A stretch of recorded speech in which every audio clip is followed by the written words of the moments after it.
승용차 사고가 한 건 발생했습니다.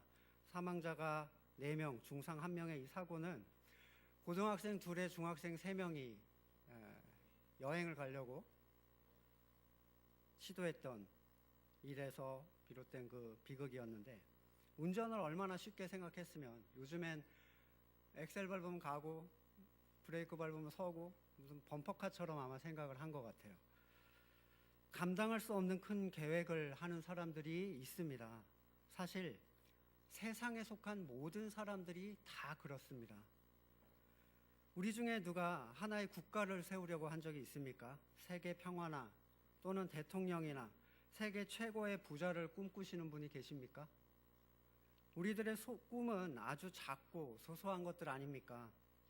조금 더 주는 직장에 다니는 것, 지금보다 조금 더 넓은 데에서 사는 것, 좀 더 깨끗하고 배운 동네로 옮기는 것, 애들이 공부 잘해서 좋은 대학 가고 더 좋은 직장 갖고 좋은 배우자 만나는 것, 그래서 그 아이들이 다시금 조금 더 벌고 조금 더 큰 데 살고 좀 더 깨끗한 동네에 사는 것, 대부분 소소하게 내가 가진 재정의 증가나 하는 사업의 확장이나 좀 더 쾌적하고 편안한 삶을 추구하는 정도 아닙니까? 야망을 갖는다는 것은 세상에서 긍정적으로 평가가 됩니다. 꿈이 없는 사람, 미래에 대한 포부가 없는 사람은 발전적이지 못하며 결국에 도태할 것이라고 겁을 줍니다. 꿈, 비전, 야망, 포부, 이 미래지향적인 단어들은 세상이 입에 침이 마르도록 칭찬을 하는 단어들인데, 처음부터 호랑이를 그리려 해야 고양이라도 나온다. 얼마나 자주 들어오던 말입니까?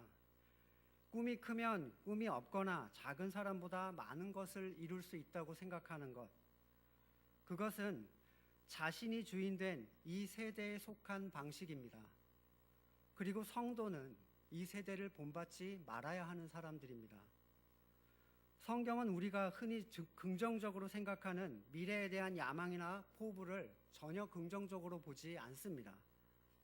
누가복음 12장 25절, 너희 가운데 누가 걱정한다고 해서 제 수명을 한순간이나 늘릴 수 있느냐? 지극히 작은 일도 못하면서 어찌하여 다른 일들을 걱정하느냐? 예수님은 사람의 목숨을 연장하는 일이 지극히 작은 일이라고 평가를 하십니다. 그것도 못하면서 큰 일을 왜 걱정하느냐는 겁니다. 사람에게 목숨 연장보다 더 큰 일이 어디 있습니까? 하지만 주님께서는 사람의 수명을 연장하는 것은 주님께서 보실 때 지극히 작은 것임에도 불구하고 그것조차 사람이 할 수 없는 것이다 라고 말씀을 하십니다. 시편 본문에서 다윗이 큰 일과 감당하지 못할 놀라운 일을 나는 행하지 않는다, 이게 도대체 무엇을 의미하는가? 다윗이 언제 세계 정복을 노려봤던 적이 있었습니까? 사람이 교만하고 오만한 행동을 벗어난 겸손을 갖추는 일은 자신이 스스로 무엇을 추구하는 것을 멈추는 삶의 태도로부터 드러납니다. 이렇게 함으로써 겸손을 인정받는 것이 아니라 겸손하기 때문에 이렇게 행동하게 되는 것입니다. 야고보서에서는 이를 더 분명하게 얘기를 해줍니다. 한번 같이 찾아보겠습니다. 야고보서 4장 13절 이하 신약성경 375쪽입니다. 야고보서를 가지고도 같이 얘기를 좀 많이 할 거기 때문에 아까 그 본문도 끼워 놓으시고 4장 13절 이하입니다. 들으라, 너희 중에 말하기를 오늘이나 내일이나 우리가 어떤 도시에 가서 거기서 1년을 머물며 장사하여 이익을 보리라 하는 자들아, 내일을 너희가 알지 못하는도다. 너희 생명이 무엇이냐? 너희는 잠깐 보이다 없어지는 안개니라. 너희가 도리어 말하기를 주의 뜻이면 우리가 살기도 하고 이것이나 저것을 하리라 할 것이거늘 이제도 너희가 허탄한 자랑을 하니 그러한 자랑은 다 악한 것이라. 그러므로 사람이 선을 행할 줄 알고도 행하지 아니하면 죄니라.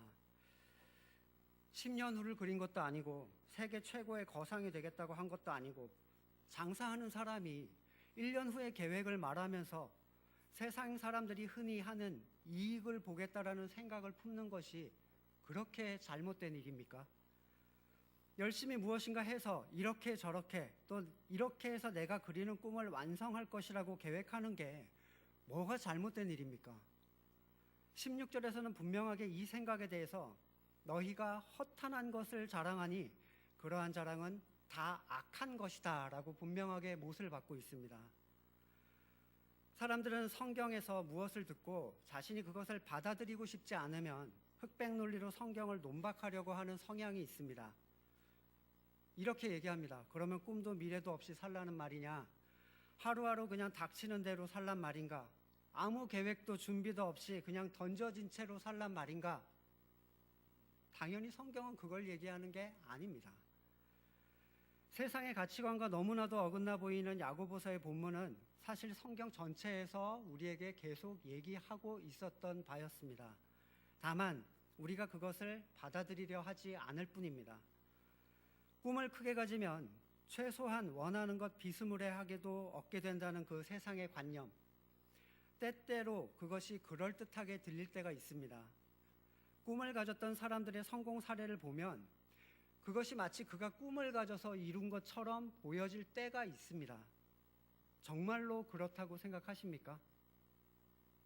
세상은 그렇게 생각한다 하더라도 여러분이 성도라면 그렇게 생각해서는 안 됩니다. 성도는 이렇게 생각해야 됩니다. 그것이 그에 대한 하나님의 허용하심이었기에 가능했다. 제가 세상에서 제일 큰 교회를 꿈꾸면 최소한 소화동에서 제일 큰 교회의 목사는 될 수 있겠습니까? 그렇다면 꿈을 가지지 않았던 사람들의 성공은 무엇으로부터 나타납니까? 수저 색깔로부터 옵니까? 아니면 우연입니까? 꿈의 능력을 극대화시키는 것은 세상이 추구하는 바입니다. 세상은 자꾸 꿈꾸라고 합니다. 하지만 그것은 자기의 삶의 주인이 자신이라는 전제하에 추구되는 망상입니다. 모든 것은 명예든 물질이든 건강이든 수명이든 그 어떤 것도 하나님께서 그에게 정하신 것을 넘어서 또는 하나님의 뜻과 관계없이 누릴 수 있는 것은 결코 있을 수가 없습니다. 바로와 고레스와 느부갓네살, 그의 권력과 부가 그들의 꿈의 성취라고 생각을 하십니까? 하나님의 계획하심이라고 생각하십니까? 믿음의 족장들의 번성이 그들의 노력과 꿈의 성취입니까? 다른 질문을 하나 더 드려보겠습니다. 꿈을 크게 가지게 되면, 내가 꿈을 크게 가지게 되면 하나님께서 나를 향한 뜻이 이루어집니까? 결코 그렇지가 않습니다. 사람이 꿈을 크게 갖는 것과 하나님의 뜻이 그에게 이루어지는 것은 아무 상관이 없을 뿐더러 오히려 하나님의 뜻을 방해하는 것이 됩니다. 신앙인의 삶, 그것을 생각할 때 일반적으로 사람들은 종교 생활과 일반 생활을 나누어 생각합니다. 종교 생활은 내가 종교에 드리는 시간, 교회 오고 예배 드리고 기도하거나 성경 보거나 전도를 하는 시간이라 생각합니다. 그리고 나머지는 일반 생활로 분류를 합니다. 그때는 종교에 관하여 전혀 신경 쓰지 않는 시간입니다. 밥을 하고 일을 하고 청소하거나 놀러 다니고 쉬는 일. 하나님은 우리가 종교 생활을 할 때만 하나님이십니까? 하나님은 일반 생활을 할 때에는 전혀 관여를 하지 않으십니까? 종교 생활과 일반 생활이 분리된 사람은 성도가 아닙니다. 성도는 그의 모든 삶의 자리에서 성도일 뿐입니다. 그는 모든 삶을 하나님 중심으로 생각하기로 결단한 사람이고 모든 삶에 있어서 자신의 지혜와 계획이 무의미함을 인정하는 사람들입니다.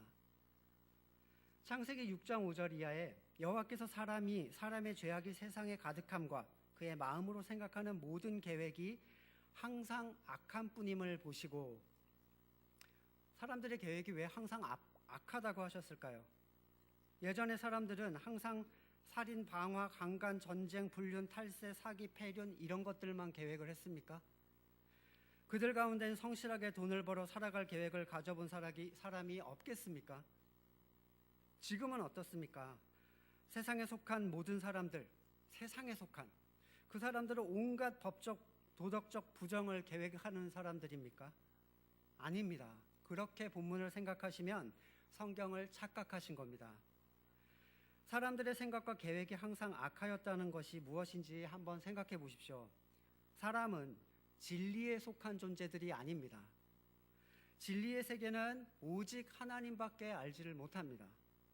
진리의 세계는 진리인 A와 거짓인 B 중에 하나를 고르는 50% 확률이 아닙니다. 사람은 누구도 우연히 또는 의도해서 진리를 택할 수가 없는 존재들입니다. 하나님만이 진리를 아시니 진리를 알지 못하는 사람들이 하는 모든 계획은 거짓에 속한 것이며 영원하지 않으며 한시적이고 세상적이며 사탄적이고 하나님의 뜻을 대적하는 것이 되기 때문에 사람의 모든 계획과 생각이 악할 뿐이다라고 말씀을 하신 겁니다. 다윗은 성도였습니다. 그는 이미 교회가 된 사람이었습니다. 하나님의 영이 그에게 있었고 이런 이유에서 그는 하나님을 떠난 스스로의 선택이라는 것이 어떤 것이든 간에 아무리 작고 하찮은 것이라도 자신이 감당하지 못할 크고 놀라운 일이라는 것을 분명하게 알고 있었습니다. 이것을 아는 사람만이 하나님 안에서 쉴 수가 있습니다. 저희 집 꼬맹이들이 제가 뭘 하고 있을 때 한 번씩 시도를 하려고 해요. 나도 해볼래. 그거 많이 들어보셨죠? 그런데 얘네들이 절대 시도하지 않는 일이 있습니다. 예를 들면 엄두를 못 내는 일들, 운전 같은 거. 발이 일단 페달에 닿지 않죠. 앉으면 키가 작아서 도로가 보이지 않습니다. 뭐가 어떻게 돌아가는 시스템인지 전혀 알 수가 없습니다. 아직까지 아이 셋 중에 누구도 운전 나도 해볼래라고 한 아이는 아무도 없었어요. 운전에 있어서만큼 당연히 뒷자리로 가서 그냥 놉니다. 때로는 풍랑 속에서 주께서 주무시듯이 그냥 누워서 자버립니다. 자기가 자도 전혀 문제가 없다는 것을 잘 알고 있습니다. 다시 할 수 없는 크고 놀라운 일을 하려고 하지 않습니다. 성도에 하는 말이라는 게 굉장히 중요합니다. 교회에 다니는 사람들에게 하는 얘기가 아닙니다. 그들은 그걸 감당하지 못할 것입니다. 자신이 교회되지 못하고 교회 다니기만 하는 사람들은 자신의 삶의 주인이 하나님이라고 말만 할 뿐 언제나 자기의 삶을 스스로 계획합니다. 그들은 주인이라는 존재의 지혜를 믿지 못합니다. 내가 내 미래를 계획하지 않으면 전능하신 창조주는 내 삶을 비참하게 방치할 것 같은 두려움에 빠집니다. 내가 이 일을 주인에게 맡기면 분명히 내가 원하는 대로 하지 않고 센스 없는 주인이 자기 멋대로 망쳐버릴 것 같은 공포가 있습니다. 이런 사람들은 입으로만 주인이라고 할 뿐 결코 주를 신뢰하지 않습니다. 아빠의 핸들을 틀어버리는 사람들, 면허도 없이 차를 렌트하는 사람들, 이런 사람들은 삶 속에서 결코 쉼을 얻지 못합니다. 야고보서에서 겨우 1년 후에 대하여 계획하고 기대하는 일에 대하여 악행이다라고 얘기를 하고 있는데 이것이 창세기에서 말하고 있는 그 모든 생각과 계획이 항상 악하였다는 내용과 동일한 내용입니다. 세상의 눈으로 볼 때는 지극히 선하고 정상적이지만 이러한 삶은 하나님을 완전히 배제한 자신이 왕된 삶일 뿐입니다. 우리가 그렇게 비전하는 요셉의 삶, 그가 꿈을 꾸었다는 것 하나만으로 얼마나 요셉이 비전으로 높아졌는지 모릅니다. 그가 미래에 대해서 계획을 세우는 장면이 있었습니까? 찾아보신 적이 있나요? 이런 계획을 세워가지고 이런 걸 이뤄냈구나. 요셉은 스스로 꿈을 꾼 게 아니라 하나님께서 그에게 어떤 꿈을 꾸게 하셨을 뿐입니다. 그것은 하나님을 위한 요셉의 꿈이 아니라 요셉을 향한 하나님의 꿈이었습니다. 심지어 그는 애굽의 총리가 되어서도 그 꿈이 무엇인지 7년이나 알지 못했습니다. 온 세계 기근으로 형들이 자기에게 곡식을 꾸러와 머리를 조아리고 있을 때 그때 그 꿈이 무엇이었는지 알게 되었을 뿐입니다. 그는 꿈을 계획한 것이 아니라 하나님의 계획을 이후에 깨달았을 뿐이었습니다. 다시 말해 이것은 우연이 아니라 하나님께서 계획하고 이루신 일이라는 것을 발견했을 뿐이라는 거예요. 이것이 현대 기독교로 와서 왜곡이 됩니다. 하나님께서 너를 어떻게 사용하실지 꿈을 크게 가져라. 비전을 찾아라. 나는 의사, 너는 판사, 쟤는 사업가. 그것은 다 자기 머리에서 나온 감당하지 못할 크고 미련한 일일 뿐입니다. 다시 한번 말씀드립니다. 야고보서는 온 세계에 흩어져 사는 12지파, 믿음의 환난을 겪고 있는 성도들에게 쓰여진 편지예요. 그렇다면 이 본문을 받을 만한 성도들은 누굽니까?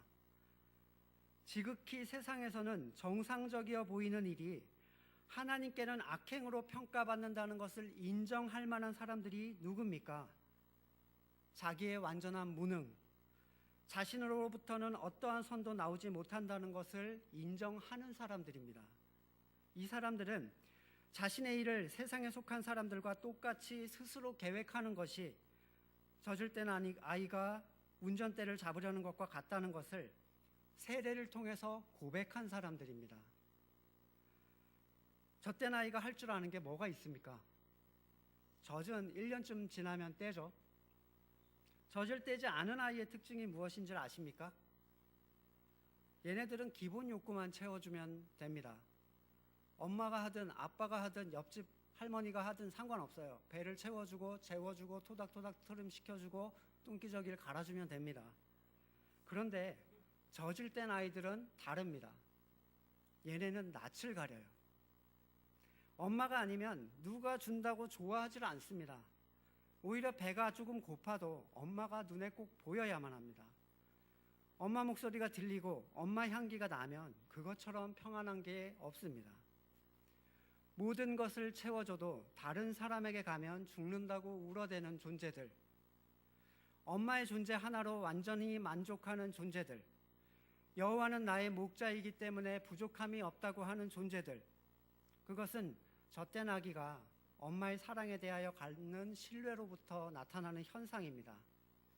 일단 엄마 곁에 있으면 그는 나의 모든 것을 가장 훌륭한 지혜로 필요에 따라 사랑으로 채워준다는 그 철저한 신뢰가 아이에게 평안한 마음을 줍니다.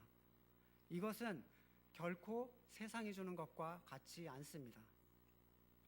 자신에게 미래를 주도할 지혜가 있으며 그것을 계획하고 추구하는 사람들, 그들은 결코 품에 안긴 젖된 아이의 평안을 누려보지 못합니다. 늘 자신의 미래를 두려워하고 그것을 이루어낼 수 없는 자신의 능력을 불안해하고 평균이라는 가치평가를 기준으로 슬퍼하거나 기뻐하며 조금만 파도가 쳐도 덜덜 떨면서 우리가 죽게 된 것을 돌아보지 않느냐고 하나님께 부르짖습니다. 주님께서는 이 부르짖음에 너희 믿음이 어디 있느냐고 꾸짖으셨습니다. 성도에게 있어서의 미래는 하나님의 손에 맡겨진 것입니다. 맡기기로 결단한 사람을 성도라고 합니다. 그것이 자신의 주인됨을 회개한 사람들이기 때문입니다. 이러한 사람은 푸른 초장에 누워 쉴 수가 있습니다. 시냇가에 심은 나무처럼 시절을 쫓아 열매를 맺으며 그 잎사귀가 마르지 않습니다. 이것은 세상에서 잘 된다는 번영주의를 말하는 것이 아닙니다. 하나님의 인도하심과 선하심의 결과를 얘기하는 겁니다. 요셉의 삶의 특징을 보시면 그는 자신의 미래를 계획하지 않고 다만 주어진 현실을 하나님과 함께 했다는 것입니다. 자유인의 몸에서 노예가 되었을 때 그 배신과 분노의 상황을 자신의 미련한 계획으로 벗어나려고 하지 않습니다. 왜냐하면 그는 하나님을 신뢰했기 때문입니다. 그는 진리에 속한 운전자를 아버지로 여겼습니다. 그는 하나님께서 운전하시는 차 안에서 자신에게 주어진 일에 최선을 다하고 그 초라한 삶 속에서 하나님과 동행을 합니다. 그런데 완전한 운전자이신 하나님이 핸들을 더 심하게 꺾으십니다. 보디발의 아내의 모함으로, 그것도 죄를 짓지 않으려 했다는 이유로 그는 지독한 지하 감옥에 갇히게 됩니다. 하지만 그는 단지 그 앞에 주어진 그 삶에 다시 하나님과 함께 적응을 하기 시작합니다. 삶에 적응하는 게 아니라 하나님과 함께. 간수장은 자신의 모든 일을 요셉에게 맡깁니다. 이랬던 그가 단 한 번 자신의 힘으로 핸들을 꺾으려고 한 사건이 발생합니다. 왕의 관원장의 꿈을 해몽해 준 것까진 좋았는데 이 사람이 나가게 된 것을 본 요셉의 마음이 흔들렸어요. 그리고 그 술 맡은 관원장에게 부탁합니다. 나가면 나를 잊지 말아요. 나간 다음에 얼마나 기다렸겠어요. 분명히 나를 데리러 올 것이다. 하지만 사람을 의지했던 요셉의 계획과 의도와 다르게 무려 2년이라는 시간 동안 요셉은 잊혀집니다. 이 삶의 핸들에 손을 대는 사건에 대해서 우리는 한 가지를 볼 수 있어야 됩니다. 2년이라는 시간에 대한 성경의 침묵.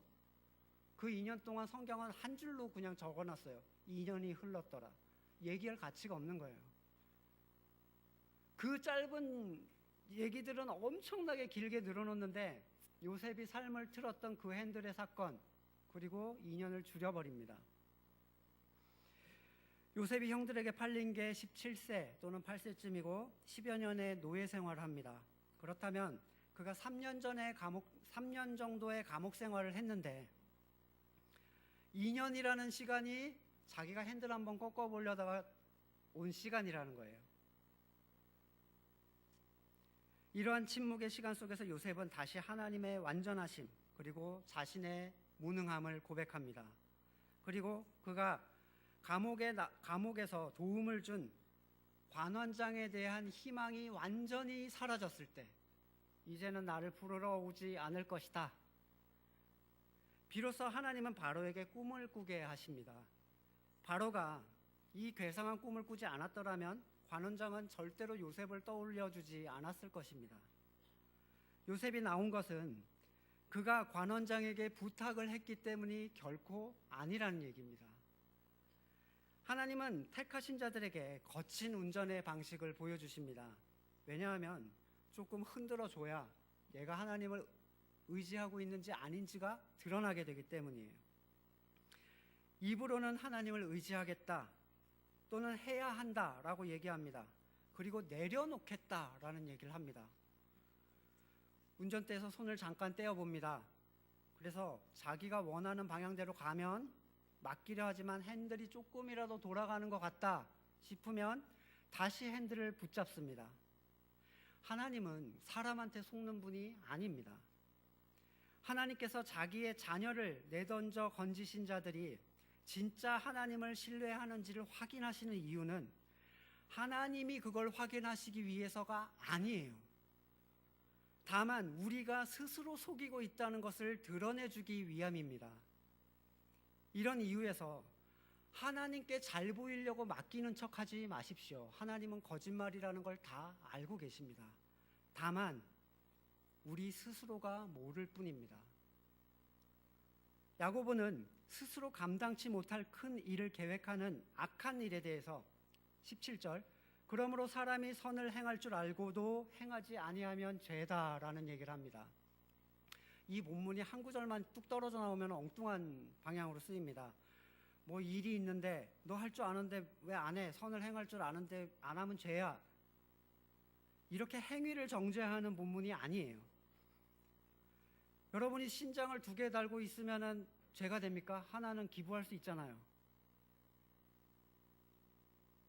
헌혈을 건강에 무리 없게 계속 해줘야지 죄가 안 되는 겁니까? 전혀 그런 내용이 아닙니다. 본문에 근거하여 스스로의 미래를 주장하는 것이 죄라는 얘기예요. 하나님께 맡기는 것이 선이라는 걸 알면서도 스스로 핸들을 잡아 트는 그 행동이 죄라는 얘기입니다.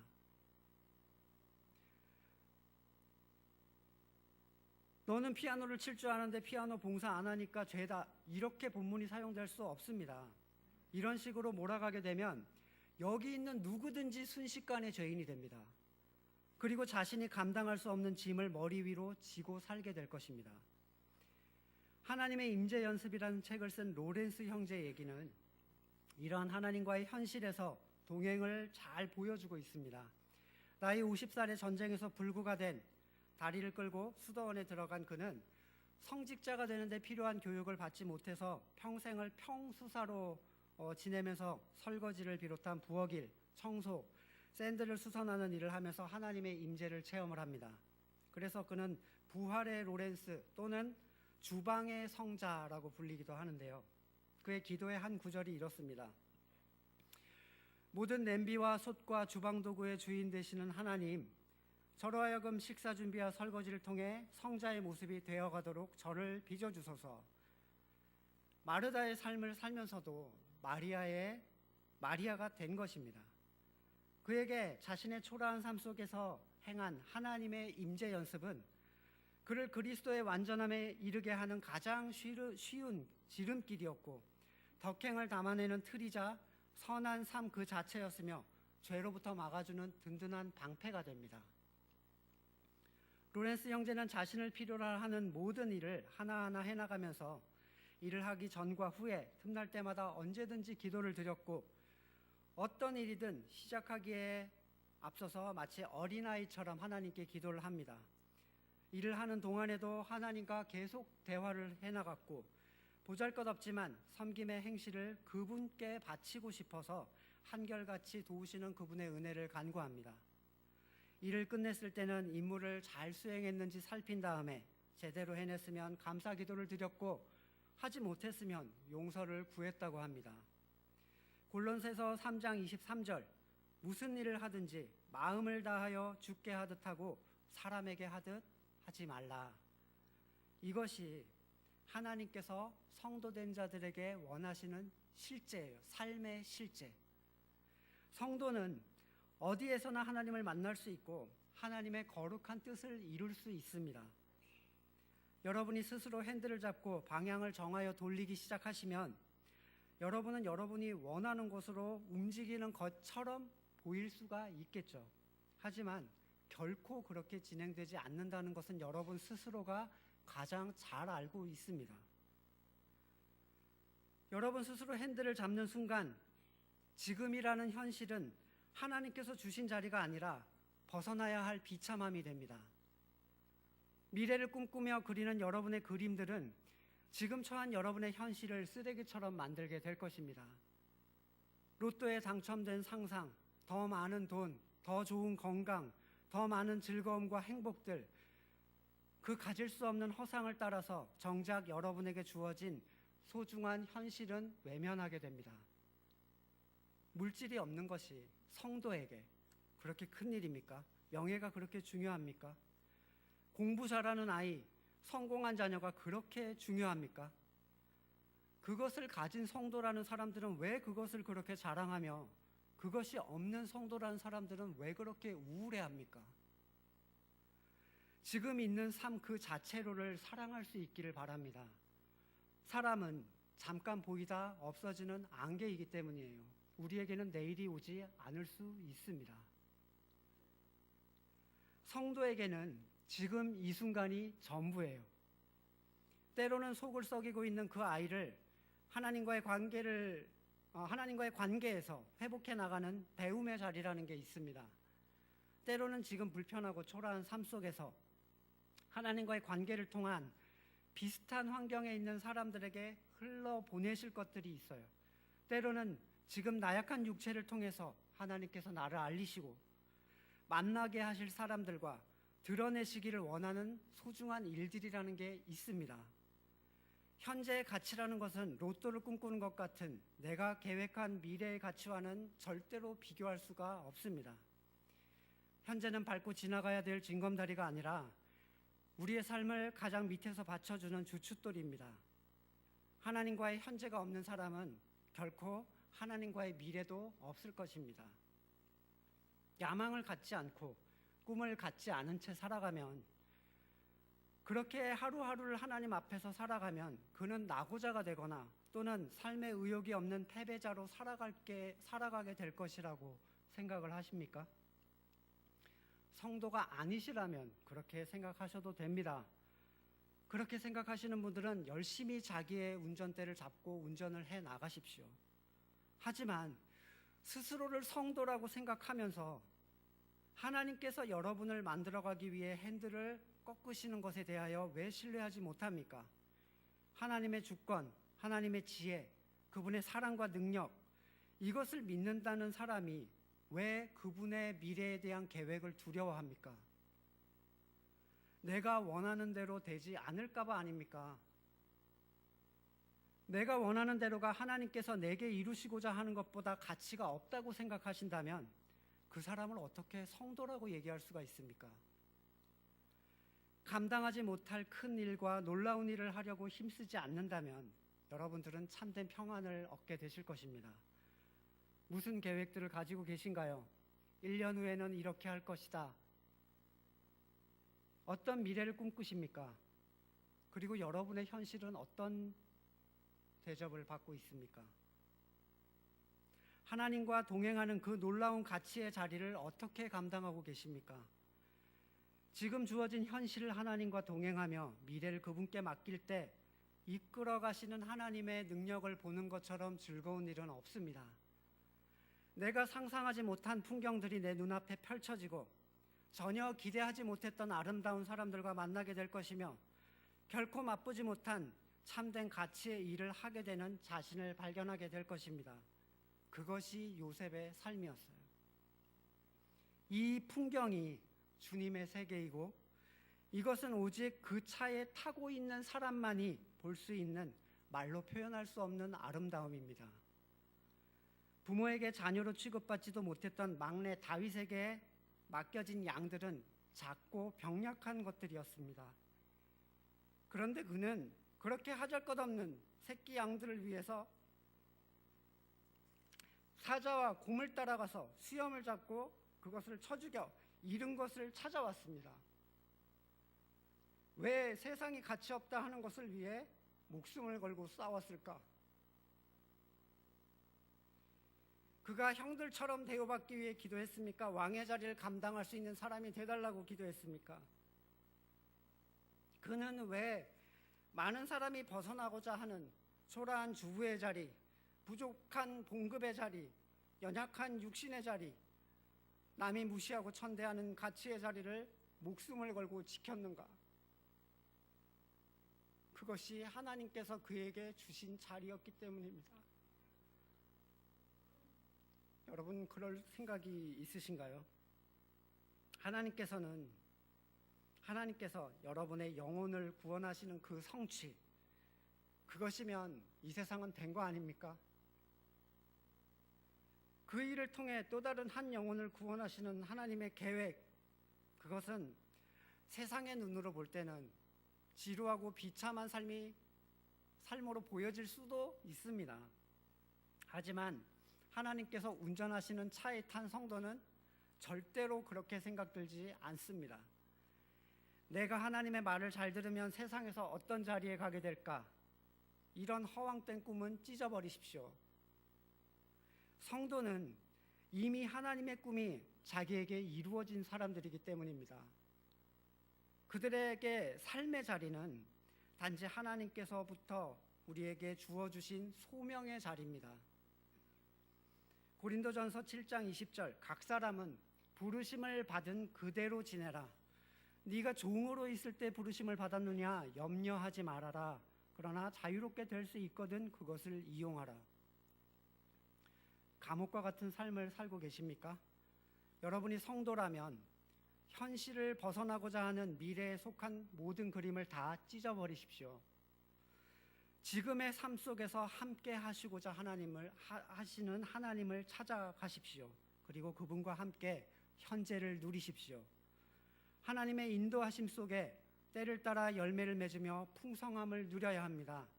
하나님은 하나님의 때에 하나님의 사람을 옮기시는 분이에요. 베드로전서 5장 6절, 그러므로 하나님의 능하신 손 안에서 겸손하라. 때가 되면 너희를 높이시리라. 히브리서 3장 13절은 이렇게 얘기합니다. 오직 오늘이라 일컫는 동안에, 오직 오늘이에요. 내일, 1년 뒤 그런 건 없습니다. 성도한테. 오직 오늘이라 일컫는 동안에 매일 피차 권면하여 너희 중에 누구든지 죄의 유혹으로 완고하게 되지 않도록 하라. 우리가 시작할 때 확신한 것을 끝까지 견고히 잡고 있으면 그리스도와 함께 참여한 자가 되리라. 성도는 오늘을 그리스도와 함께 사는 사람들입니다. 예수님은 항상 지금 이 자리에서 여러분과 함께 일하기를 원하십니다. 여러분은 이 자리에 향한 하나님의 뜻을 구하십니까? 아니면 이 자리를 벗어난 내 뜻을 구하고 계십니까?